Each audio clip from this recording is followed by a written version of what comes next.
guys can see the 3 screens. I spotlighted the three of me because I'm going to be going out on the deck to barbecue some flank steak for our pita breads. So this is a first for us as well because we've never done a class with the barbecue. So I'm really stepping outside my comfort zone.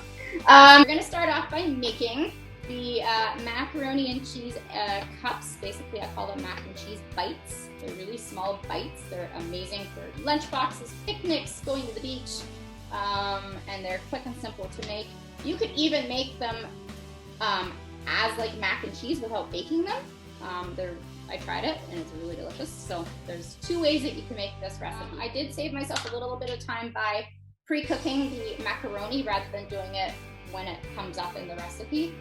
So otherwise we'd be waiting for 16 minutes and that's a lot of dead time. So I went ahead and did that already.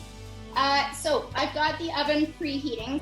The display tells us to preheat the oven to 400 degrees Fahrenheit and to grease a 12-hole muffin pan with non-stick spray. I'm not spraying it because I'm using the silicone muffin liners. They don't actually stick to this.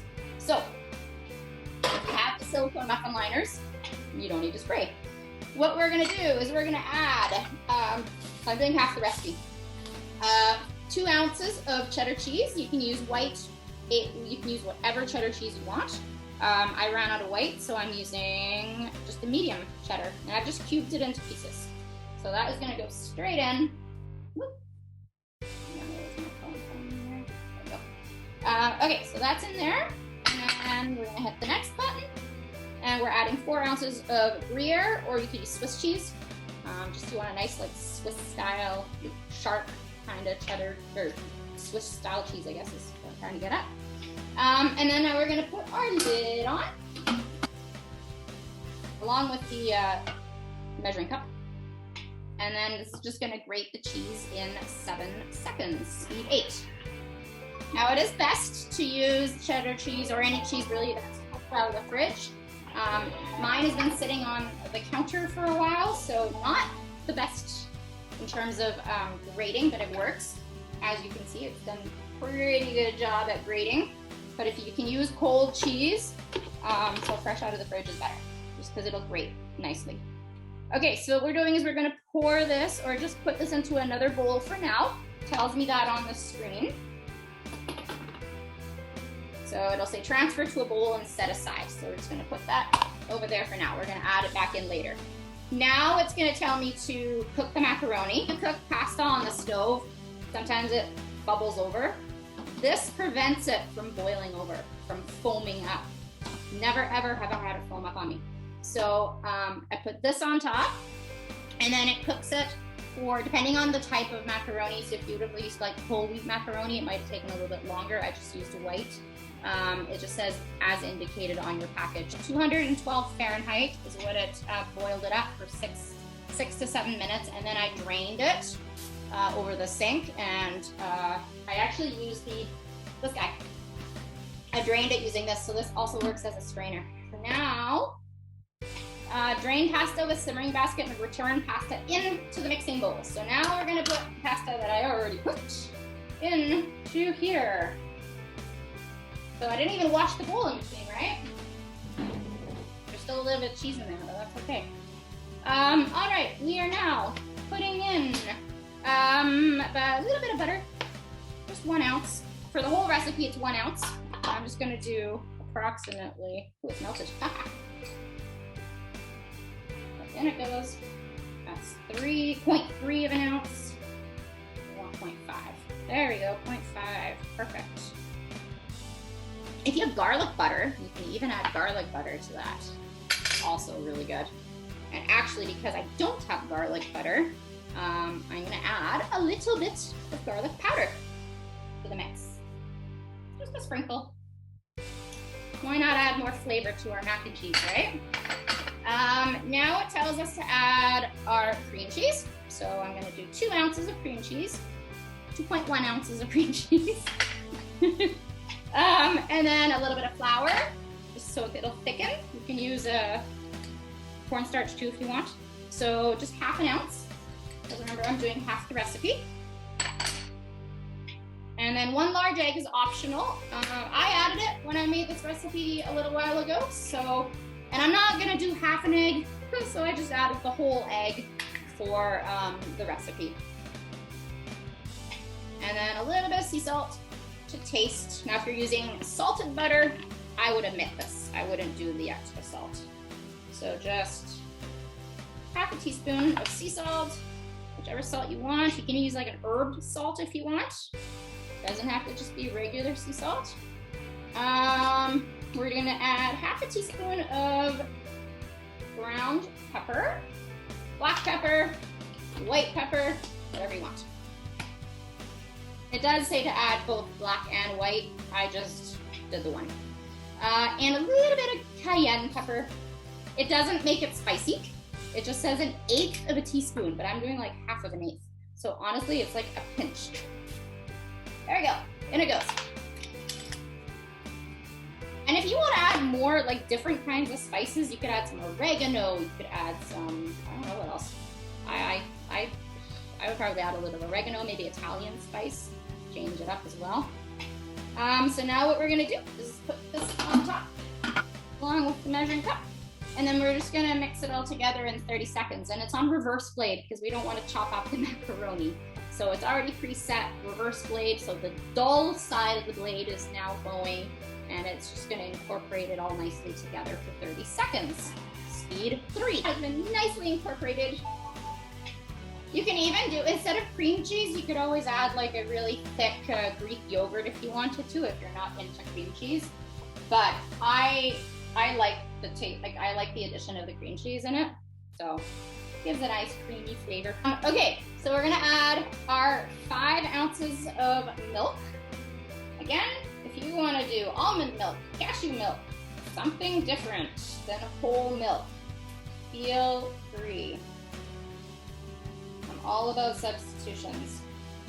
All right, so we got 4.9 ounces. One more little drop is gonna get us to 5 ounces of milk. And then the cheese that we grated. Okay, so that's gonna go back in. It's gonna be so good. And then we're gonna put our lid on top. And then 10 seconds, speed 3. Again, it's on reverse speed. There we go. And now we're gonna take this, and we're gonna spoon it into our muffin tins. So I'm just carefully gonna spoon that in there. Add 1 ounce, half an ounce, sorry, of butter. So half is a quarter.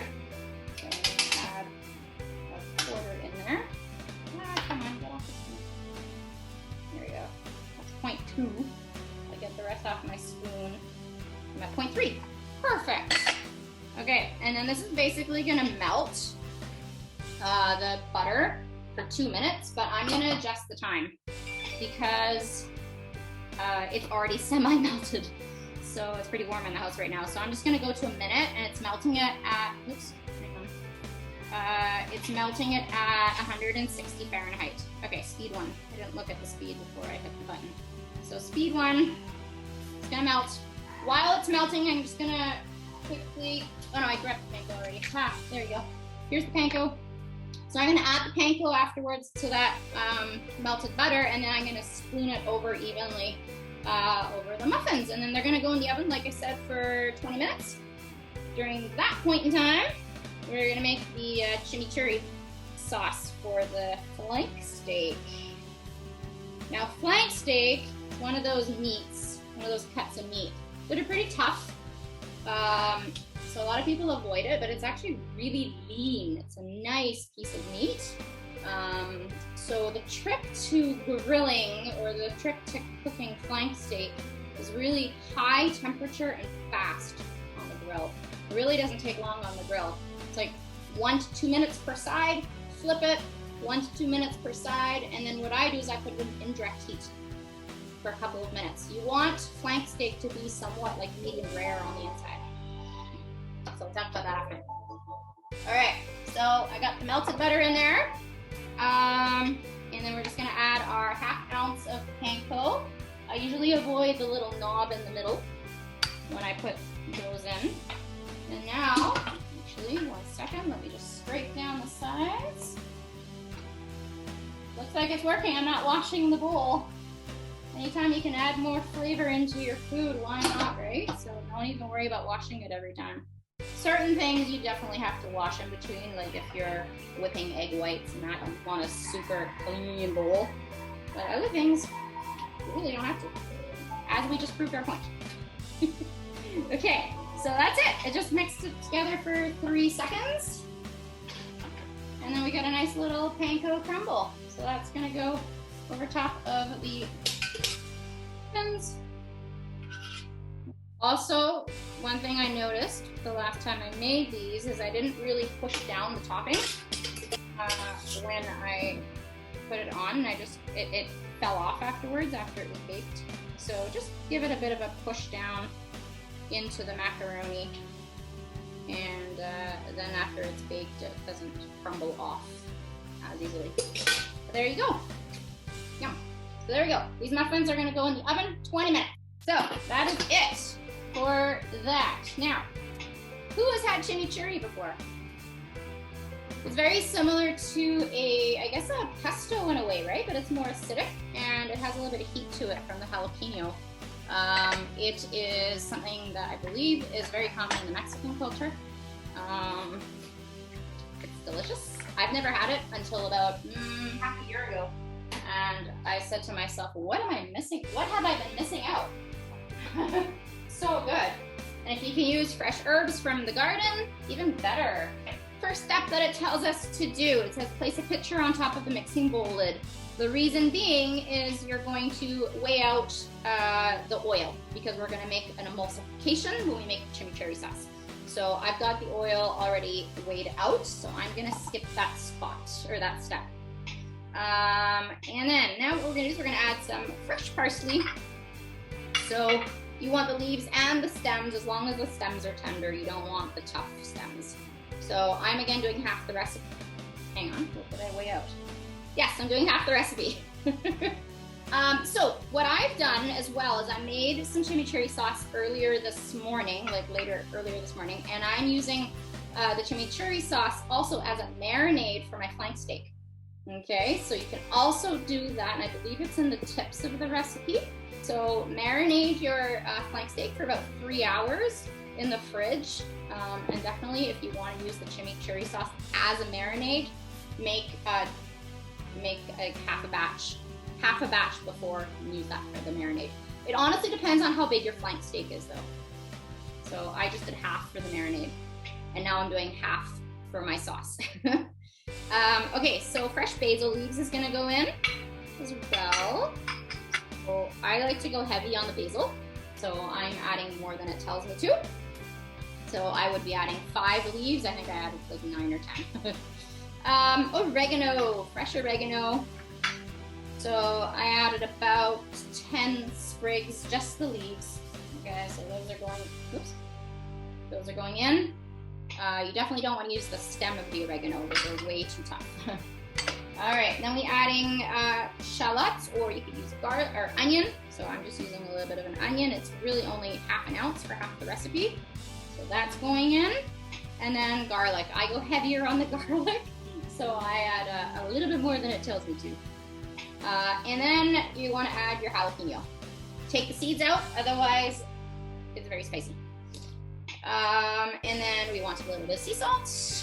So we're adding a quarter of a teaspoon of sea salt to the mix. And we want to add some black pepper. So 1/8 of a teaspoon of black pepper. There we go. And then we're going to add the lid back on top.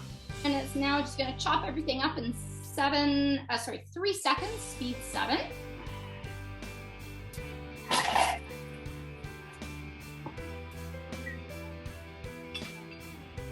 Okay, now we're going to scrape down the sides. Anytime you're doing any sort of chopping at higher, ooh, spicy. Don't breathe in the jalapeno. Oh, that one got in my nose. Anytime you are chopping up,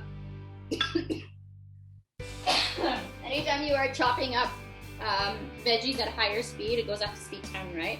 We've gone to 7. It does, mix, kind kind of come up the side of the bowl, so scrape it down, easy peasy. We are gonna put the lid back on top. It's a great sinus cleanser, you guys. Speed 7 again. We're just gonna give it one last chop. I made a spicy chili sauce one time, and let's just say I was sneezing and coughing for a good 5 hours.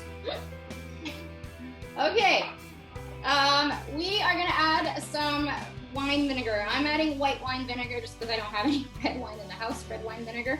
3 to 4 teaspoons for the full amount. So I am eyeballing it, 1, 2, and that's where your acidity comes from.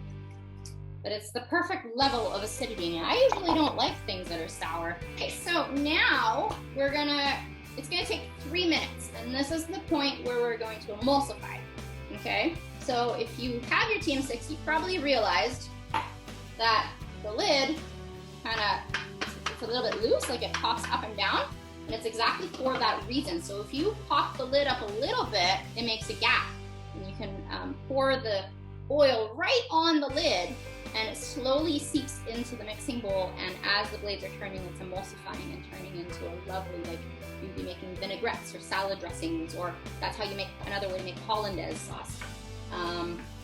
So you can do that, and that's exactly what we're gonna do. So we're gonna turn to speed 4 for 3 minutes.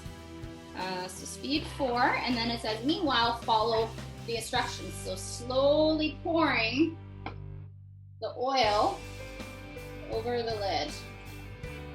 And it's seeping into the mixing bowl. And you don't even have to hold the lid open. I just do because it makes a bigger gap. But that's it. This is what my flank looks like. I just bought a smaller one. And I just marinated it with the chim. So half the recipe. Half of basically the other half that I'm just making. And I just put it in the fridge for 3 hours or so. The grill is currently preheating. You want a piping hot grill. Basically, if you can put your hand over the grill for like barely a second, it's hot. That's how hot you want. Currently, I've got all 4 burners going. When I go out there in a minute, I'm going to turn off 2 of the burners. I'm going to sear it on the hot side, and hopefully I don't get any flare-ups. And then I'm going to put it onto indirect heat just for a few minutes, so it keeps cooking it. All right, there's our chimichurri sauce. Look at that, beautiful green color. I love the color. It looks very much like a pesto. So we're just gonna put that into our bowl, and this is going to go into our pita a little bit. You can use it as a dipping sauce. It's gonna definitely make more than I need for one portion, but that is okay. Now, another way I've used leftover chimichurris with eggs. Believe it or not, it's really good. This is complete. And now, like I said, I made the other half of this recipe I made this morning, and then I put the flank steak in it to marinate.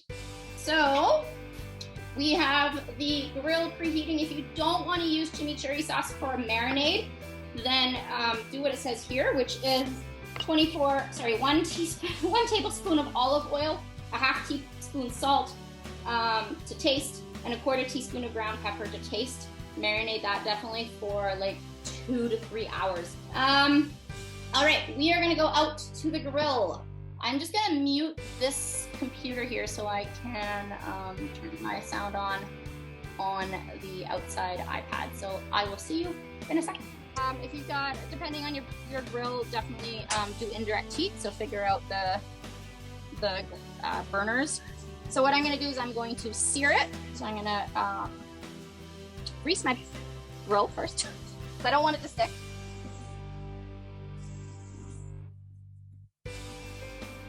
I promise I won't burn down the house.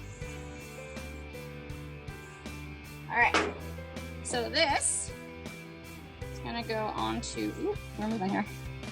So what I'm gonna do is I'm gonna take some of the marinade off, just because that's gonna cause flare-ups. So there we go, there's our flank steak.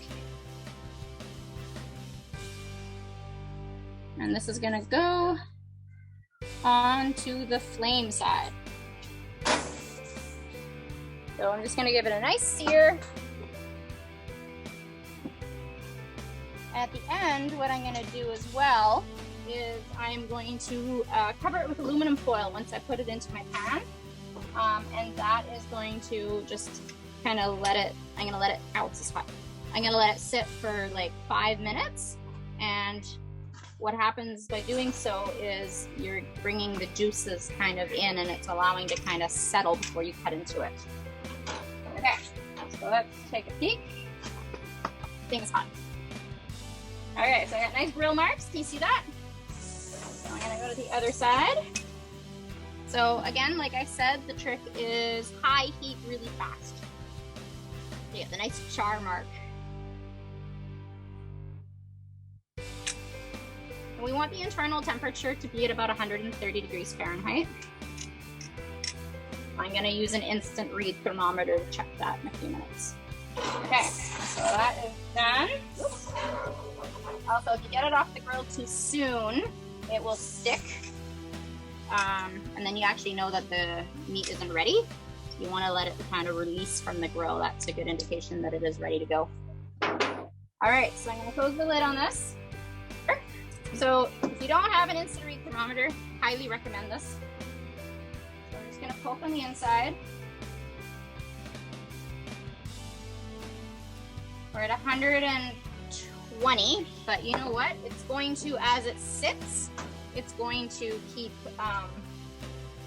increasing the internal temperature of the meat. But I'm going to give it one more flip. Is your barbecue off or is it still on? 2 burners are on, 2 burners are off. So right now I'm grilling on indirect heat. All right, let's check the inside. All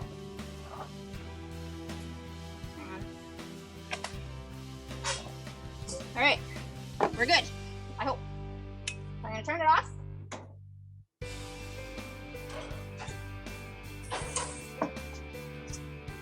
Oh, I got mine. And then what I'm gonna do, I'm just gonna put the aluminum foil over it. And we'll cut into it in about 10 minutes. Okay, going back inside. So the muffins, I couldn't have planned that any better, you guys.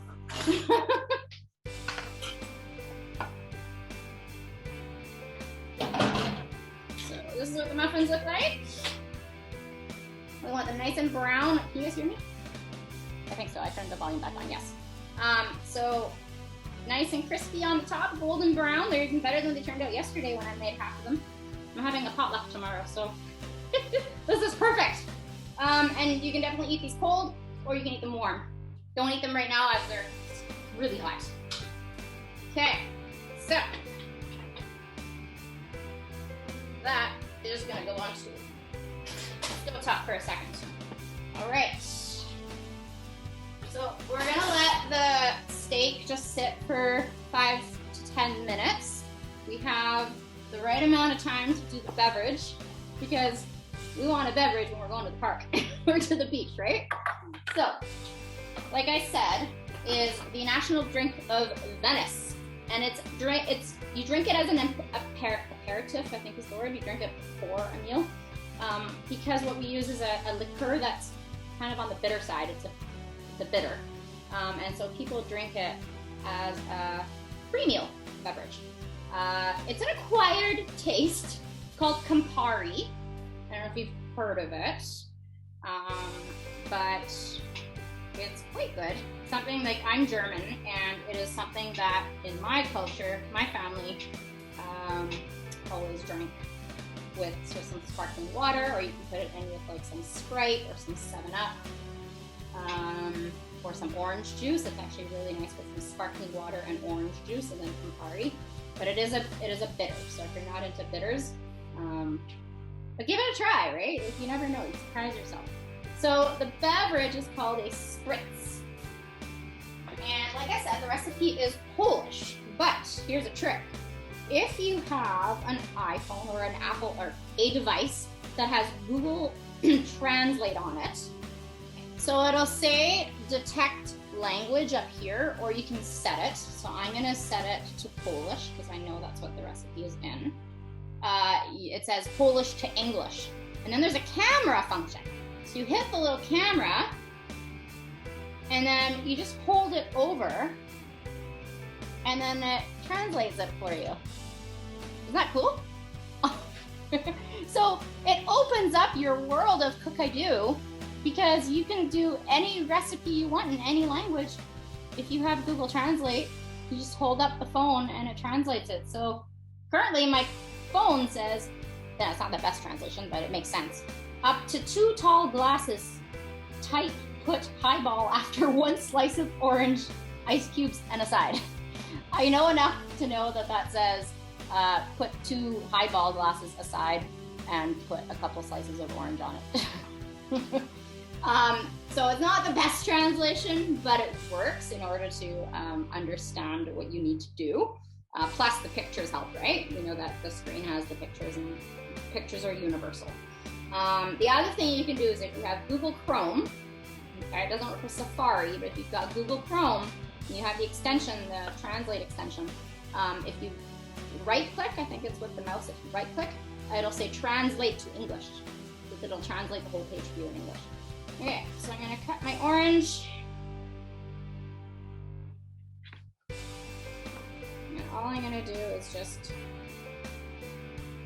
I'm just doing 1, I'm doing half the recipe. So there you go, got my orange, ready to go. Okay, so we're gonna add the butterfly whisk. And then the next thing we're going to do, see, universal pictures. The next thing we're going to do is add ice cubes. Kostek lodu, 150 grams of sparkling wine. So you can use Prosecco. You can use whatever you want. Sparkling wine. Okay, we're going to add, there you go, about 75.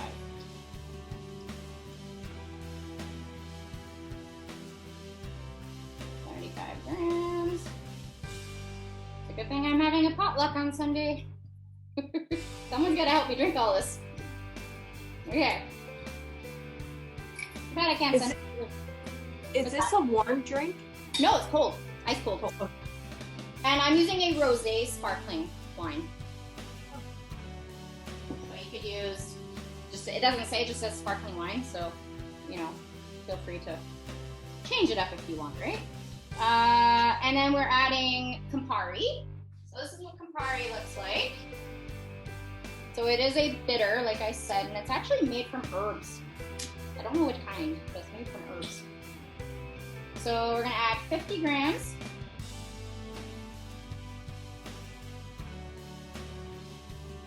Yeah, I was pretty stoked when I found this because I had gone to Venice several years back and one of the locals got me onto this drink and I was like, oh great, and I quite liked it because I like Campari. And then when I was like, oh, what can we make for the picnic drink? And then I found the collection on Cook I Do, I think for like, the collection for picnics, so I can't remember where exactly it's in now. And then this one came up and I'm like, wait a minute, I recognize that recipe. 50 grams of tonic water, or you can use sparkling water. So I'm just using Perrier. So I'm gonna do 25. I think originally it wasn't tonic water. I believe the original first recipe was sparkling water, based on my research. Don't quote me on that though. And then we're gonna put the lid on. See, I can't even read the language, but I can read the picture. Putting the lid on.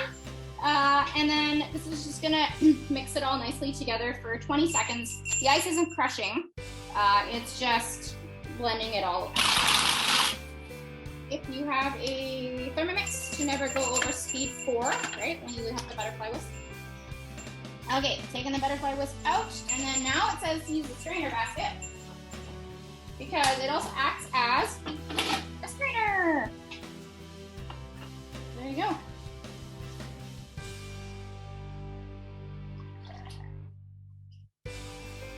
It's a nice pink drink. Oh, look at that, perfect. Couldn't have planned that better. Here you go, guys. Cheers. There's our Spritz. I haven't had this in so long.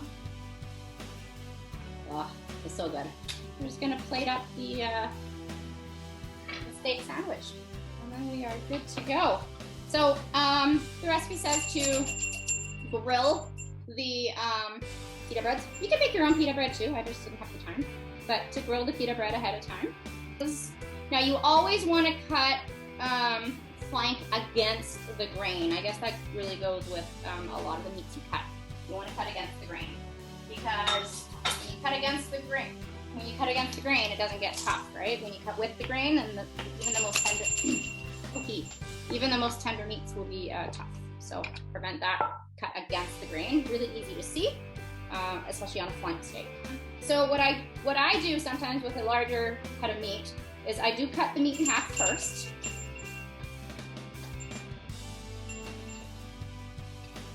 Put that aside, because it is easier to cut smaller pieces.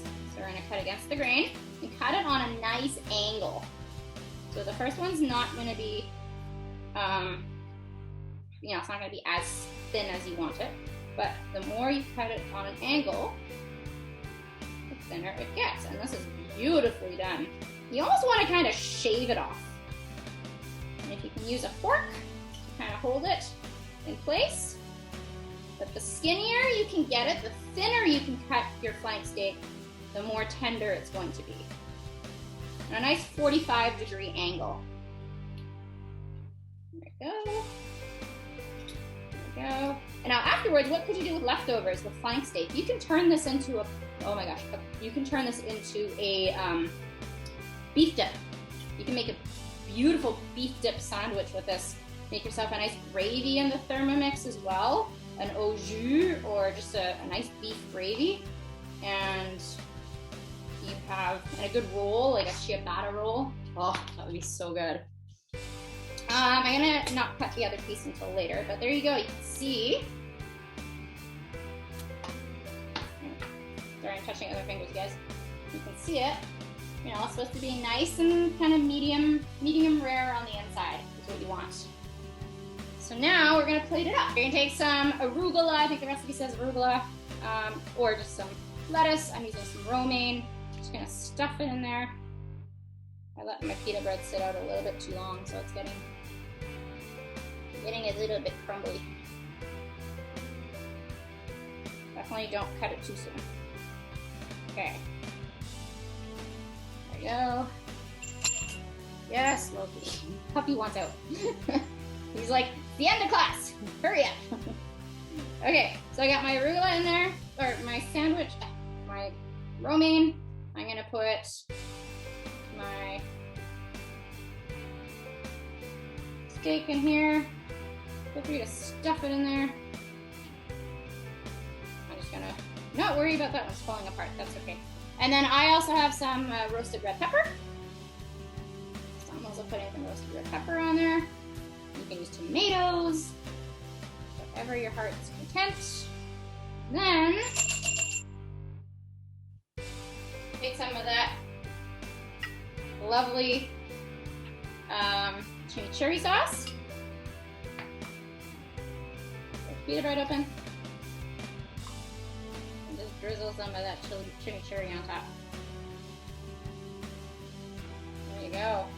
You can even put the chimichurri on the inside if you want. It's the other option.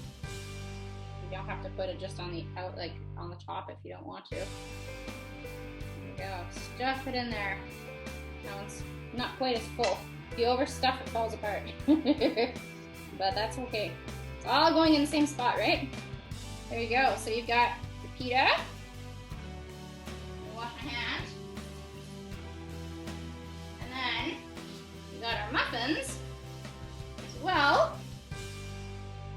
Look at these. Not too hot to the touch anymore. So there's our muffins. And then got my beverage. And I'm ready for the beach, you guys. Ta-da! You see? Really hard. I'm like, where am I? There you go. Delicious. Maybe somewhat healthy.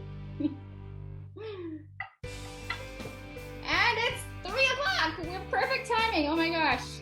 3 things, 1 person. I impressed myself. Great job. That was great. I know I should get it all in. Wish we could come over and sample it. Totally. Come on over. I think the borders aren't quite open yet, though. Sorry. No, it's just easy. Oh yeah, that is the downside of these classes, right? We can't really share as much as we would like to. So yeah, there you go. Thanks, guys. Thanks for joining my little beach party for one. Yeah, and if you guys have any questions at all, if you're like, hey, I want to learn more about Thermomix, if you're not already familiar with it, send me a message. I'd be happy to help you out. If you're not in Canada, I can still help you out. Send you in the right direction at least. Yeah, we'll be posting more of our classes. They're almost all planned for the month of August. We're almost there. So keep an eye out for those on Eventbrite, because I think you all found us on Eventbrite. Follow us, Tasty Temptations, and then anytime it's myself who posts the classes. Anytime I post the classes, you'll get an alert, right? So we got some good ones coming up in the month of August. We got some back to school menu planned later on in August as well, so that'll be a good one for the kids. But yeah, that's about it. Thanks, guys. I'm so happy you joined me.